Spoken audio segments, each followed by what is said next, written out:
NEET paper leak case में supreme court में आज फिर सुनवाई हो रही है। सीजेआई ने नीट पास करने वाले टॉप 100 छात्रों की लिस्ट को पढ़ा और ये कहा कि ये देश भर से आए हैं। 100 टॉपर्स में से आंध्र प्रदेश, बिहार और गुजरात से 7-7 टॉपर हैं। हरियाणा से 4, दिल्ली से 3, कर्नाटक से 6, केरल से 5, महाराष्ट्र से भी 5, तमिलनाडु से 8, उत्तर प्रदेश से 6, पश्चिम बंगाल से 5। इससे साफ है कि 100 टॉपर्स देश के 12 राज्यों और 1 केंद्र शासित प्रदेश से आए हैं। सुनवाई के दौरान एनटीए ने यह कहा कि छात्र केवल शहर चुन सकते हैं, लेकिन वो परीक्षा कहाँ देंगे जो केंद्र होता है वो नहीं। साथ ही छात्रों को परीक्षा केंद्र सिस्टम के जरिए आवंटित होता है, सिस्टम के जरिए ये अलॉट होता है। रवीश रंजन हमारे सहयोगी हमारे साथ जुड़ गए हैं। रवीश, यहाँ पर आज का दिन बहुत अहम है क्योंकि यहाँ पर सुनवाई हो रही है, जो छात्र हैं वो भी इंतजार कर रहे हैं, लेकिन जिस तरह से अब तक जो चल रहा है यहाँ पर उस पर साफ तौर पर सुप्रीम कोर्ट ने जो लिस्ट को पढ़ा है उसमें ये कहा है कि ये अलग अलग राज्यों से हैं, ये जो 100 टॉपर्स हैं। जी बिल्कुल अदिति, अलग अलग राज्यों से हैं, लेकिन जो याचिकाकर्ता के वकील हैं उनका ये कहना है कि ये जो आंकड़े हैं बहुत कम है। मतलब 100 छात्रों के हैं जो टॉपर, मतलब कि जो टॉपर 100 छात्र हैं उनके आंकड़े हैं। उनका ये कहना है कि 1,08,000 जो छात्र हैं उनका जो है उनके डेटा की जांच होनी चाहिए, उनकी गहन छानबीन होनी चाहिए। अभी सुप्रीम कोर्ट ने एक बहुत ही अहम जानकारी जो है एनटीए से मांगी है।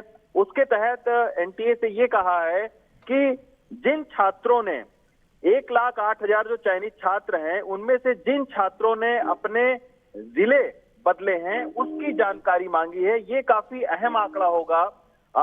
ये देखने वाला होगा कि क्या, जैसा कि खबरें आ रही थी कि कई सारे दूसरे राज्य के लोग जो है वो गोधरा के एक परीक्षा केंद्र पर परीक्षा देने के लिए उन्होंने केंद्र को चुना था। इसी तरीके से बहादुरगढ़ केंद्र को किन किन लोगों ने चुना है। तो ये जब जानकारी सामने आएगी तो उसमें कई सारे तथ्यों का पता लगेगा। बहरहाल जो याचिकाकर्ता के वकील हैं उनका ये कहना है कि कई सारी जानकारी को एनटीए ने छिपाया है, उन्होंने बताया नहीं। मसलन उन्होंने ये कहा कि जिस तरीके से इस बार काफी तादाद में छात्रों ने टॉप किया है, यानी 710 नंबर से लेकर 720 नंबर तक तकरीबन 2,500 से ज्यादा छात्र हैं, उनके बारे में जानकारी क्या है। और साथ में ये भी कहा गया कि 700 नंबर के आसपास जो है वो काफी बड़ी तादाद में उन नंबरों को मिला है जिन छात्रों का, उनके बारे में जो है वो जानकारी ठीक से नहीं बताई गई है। हालांकि ये कहना है नीट की तरफ से कि एनटीए की तरफ से कि चूंकि इस बार सिलेबस जो है वो कम हुआ था, इसके वजह से टॉपर की संख्या बढ़ी है।